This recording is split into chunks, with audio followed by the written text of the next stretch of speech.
At first glance, it seems like the perfect example of American ingenuity, the interstate highway system. Thousands of miles of smooth, open road stretching from coast to coast, connecting cities, towns, and people like never before. It revolutionized the way we travel, it reshaped our economy, and it brought us closer together. But what if I told you this same system, designed to unite us, may have played a chilling role in one of modern history's darkest phenomena? What if the interstate didn't just connect people, but helped create the modern serial killer? In the decades following its construction, the United States witnessed an unprecedented surge in serial killing, a phenomenon that would terrify communities and baffle law enforcement. And many of these killers exploited the highway system to target their victims, commit their crimes, and then vanish without a trace. And this is the story of how the interstate highway system may have shaped the modern serial killer.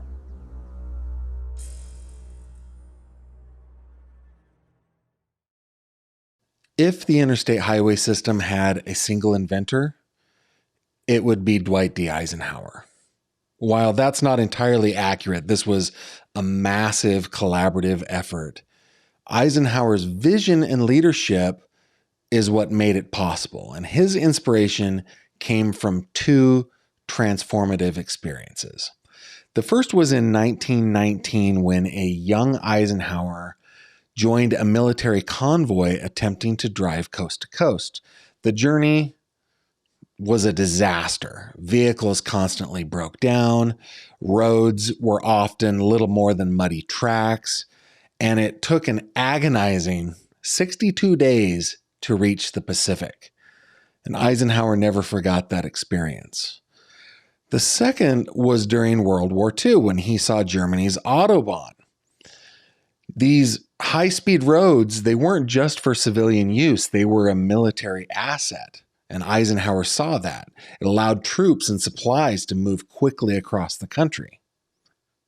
Before becoming president, Dwight D. Eisenhower had a distinguished military career that positioned him as a capable and trusted leader. As the Supreme Commander of the Allied Expeditionary Force in World War II, he oversaw the D-Day invasion and played a pivotal role in the defeat of Nazi Germany.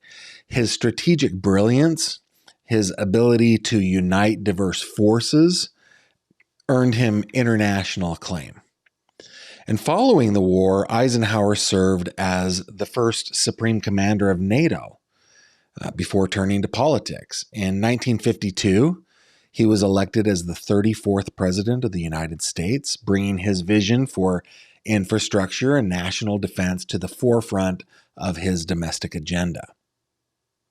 When Eisenhower became president, he saw an opportunity to bring the efficiency of the German Autobahn to the United States. In 1956, he signed the Federal Aid Highway Act, which set aside $25 billion for what would become the largest public works project in American history. And the plan was bold. Build 41,000 miles of interconnected highways linking every major city and even accommodating some military needs like emergency airstrips every 5 miles. By the time the system was mostly complete in the 1980s, the cost exceeded $128 billion. That's roughly $500 billion in today's currency. So a project that was supposed to cost $25 billion and take 10 years to complete ended up costing a whopping 512% of its initial budget and spanned 3 decades. What made the system truly remarkable wasn't just its scale. It was its logic. The interstates are meticulously organized to make navigation easy. East to west routes are even numbered with low numbers in the south, like I-10, and higher numbers in the north, like I-90. North-south routes are odd-numbered, with I-5 running up the west coast and I-95 spanning the east coast. And those little 3-digit highways, those are spurs and loops, like the I-405, which bypasses Los Angeles traffic and connects back to I-5. It wasn't just a marvel of engineering, though. It was a game changer for the economy and for society. The interstates allowed goods to travel faster and cheaper than ever before, revolutionizing supply chains. They made it possible for millions of Americans to move out of the cities and into the suburbs, commuting along these wide, fast highways. Iconic structures like the Mackinac Bridge in Michigan and the Eisenhower Tunnel in Colorado became symbols of progress, while entire landscapes were reshaped to make way for these improved roads. Today, the interstate system spans nearly 47,000 miles, covering all 48 contiguous United States and even extending into Hawaii with its own unique set of highways. The longest, Interstate 90, runs over 3,000 miles from Boston to Seattle. And the shortest is I-375 in Michigan. It's barely over a mile long. It is hard to overstate the impact of the interstate system. It brought us closer together, it enabled economic growth, and it became the symbol of American progress. But beneath the surface of all this success, something darker was taking shape, something unanticipated, something evil. By the 1970s, America was experiencing an unprecedented surge and a terrifying new phenomenon: the modern serial killer. Names like Ted Bundy, Randall Woodfield, Roger Kibbe, Samuel Little, and Joseph DeAngelo have become etched into history as predators who operated across vast distances. The interstates gave these killers something they didn't have before: mobility.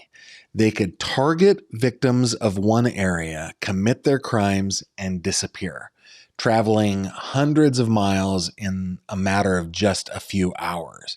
And the highways also created places of opportunity: isolated rest stops, motels, truck stops where victims could be found and where killers could blend in with the transient population. But it wasn't just mobility. The interstates reshaped communities. Small towns were bypassed, leaving them isolated from law enforcement resources. Suburbs grew, but with that growth came a decline in neighborhood vigilance, a sense of safety that killers exploited. Eventually, as the fear of crime grew alongside the expansion of the interstate system, communities began taking measures to protect themselves. The rise of neighborhood watch programs, for example, first formalized in the 1970s, encouraged residents to band together to report suspicious activity and to foster a sense of collective vigilance. Signs warning potential criminals that this neighborhood is protected by Neighborhood Watch became a common sight, symbolizing a shift towards self-reliance in the face of the killer's increased mobility and anonymity. The broader challenge of stopping these crimes required a coordination on a much larger scale, though. The interstate system didn't just create opportunities for predators, it also exposed critical weaknesses in law enforcement's ability to track and apprehend them. As killers moved seamlessly across state lines, investigators found themselves grappling with this new kind of crime that no single jurisdiction could handle alone. And in a time before national databases and instant communication, it was easy for patterns that we would call obvious today to go unnoticed. In 2009, the FBI officially recognized the link between serial killings and America's vast network of interstates and highways through what they called their Highway Serial Killings Initiative. They identified over 750 homicide cases along interstate rest stops, truck stops, and other highway side locations. And they were able to attach names of the serial killers who had murdered with impunity in these out of the way locations for decades. People like Robert Ben Rhodes, Gary Leon Ridgway, Israel Keyes, Adam Leroy Lane, and Bruce Mendenhall. But by then, of course, the damage was already done. Let's take a look at Ted Bundy, for example. One of the most infamous serial killers in American history, Bundy traveled extensively across the western and southern U.S. using highways to target victims and escape law enforcement. From Utah to Colorado to Florida, his mobility was his greatest weapon. He exploited rest stops and college campuses near highways, abducting young women and fleeing across state lines before anybody could connect the dots. And then there's Samuel Little, the man the FBI now considers the most prolific serial killer in U.S. history. He confessed to killing 93 women over several decades. Many of his victims were hitchhikers or were living transient lifestyles near highways, making them easy targets. The interstate system allowed Little to move undetected for years, crossing jurisdictions and avoiding capture until much later in life.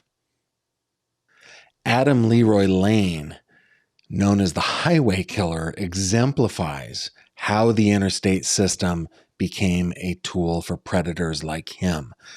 A truck driver by trade, Lane used his job to travel across multiple states, targeting unsuspecting victims in their own homes. His crimes were chillingly opportunistic. He chose victims at random, relying on the anonymity and the mobility provided by the interstates to evade detection. Another example, operating along Interstate 5, which stretches from Southern California all the way to Washington State, Randall Woodfield committed a long string of murders, robberies, and assaults. The highway system gave him a vast hunting ground, and the isolated nature of the rest stops and the motels that he worked were to his advantage. Law enforcement struggled to connect his crimes over such a large area. And what these cases reveal is a pattern. Killers using the interstate system to target vulnerable individuals, commit their crimes, and vanish without a trace. The problem for law enforcement wasn't just about geography, it was also technology. In the early days of the interstate, there were no national databases to track violent crimes or even missing persons. Police relied on phone calls, faxes, and paper records, which were often incomplete or never even shared at all. It wasn't until the 1980s that the FBI introduced VICAP, a database designed to analyze violent crimes and find connections. But even then, many departments were very slow to adopt it. Another challenge was cultural. Many victims of highway-related crimes were hitchhikers or sex workers or otherwise marginalized individuals. Their disappearances were often dismissed or misclassified, and that left predators free to continue their crimes. Many of Samuel Little's victims, for instance, were never reported missing, or their cases were entirely ignored. When we talk about the interstate system and the crimes it enabled, it's easy to focus on the killers, but we cannot forget the victims.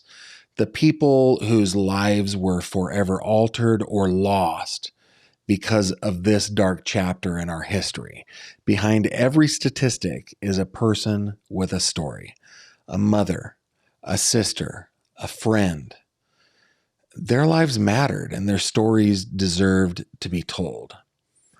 Thankfully, in recent years, efforts to re-examine cold cases and confront these biases in investigations have brought some measure of justice to these victims. But for many families, the pain of not knowing will never fade.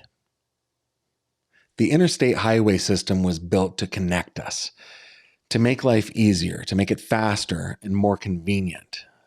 And in many ways, it succeeded, but it also brought something else. It brought a wave of fear that reshaped how we see the world to this day. By the 1970s, the term serial killer was entering the public consciousness, and much of that was tied to the highways. Stories of killers like Ted Bundy and Roger Kibbe dominated the headlines, and it painted a chilling picture of predators who could strike anywhere and vanish just as quickly. This fear changed how we lived. Hitchhiking, once seen as a practical and even adventurous way to travel, all but disappeared. Parents taught their children about stranger danger, and people became more cautious, locking their doors, questioning strangers they once might have trusted. Communities became more insular, and they became more wary of transient populations that the highways brought to their towns. For law enforcement, the rise of highway-enabled crimes exposed significant gaps in how investigations were handled. It forced the creation of new tools to track violent crimes across state lines. Advances in DNA technology and forensics finally gave investigators the tools that they needed to catch some of these predators, but often only after decades of terror. Yet the story of the interstate highway system isn't just about crime. It's a reflection of the double-edged sword of progress. This incredible feat of engineering revolutionized travel, commerce, and connectivity, but it also revealed the unintended costs of innovation. And in the end, it shaped more than just the landscape. It shaped our society. It shaped our fears. It shaped our understanding of safety. It's a reminder that every step forward comes with risks and that progress is rarely as simple as it seems. Throughout history, progress always comes with risks. The invention of the internet, for example, it connected the world, but it also created new opportunities for cybercrime and exploitation. Social media reconnected long-lost friends, but it also negatively affected its users' mental health by fostering feelings of inadequacy, loneliness, and anxiety through the constant comparison to others, through cyberbullying, and the pressure to present a curated version of oneself. Every innovation carries with it the seeds of both progress and peril. The lesson here isn't to stop innovating, it's to think critically about how we innovate. What safeguards do we need to put in place? How can we anticipate the darker consequences of progress? And most importantly, how do we ensure that the benefits outweigh the risks?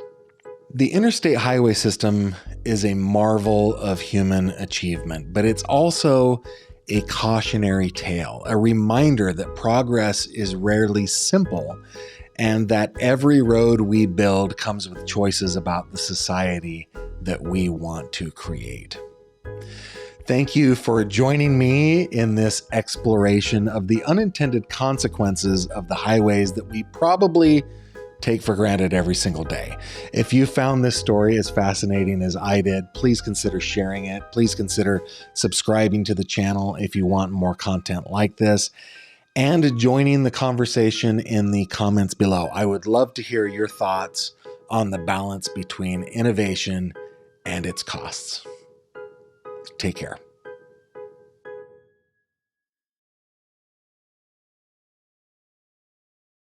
Thank you very much for watching this video. If you liked what you saw, please consider subscribing. And if you have any questions or comments, please leave them below.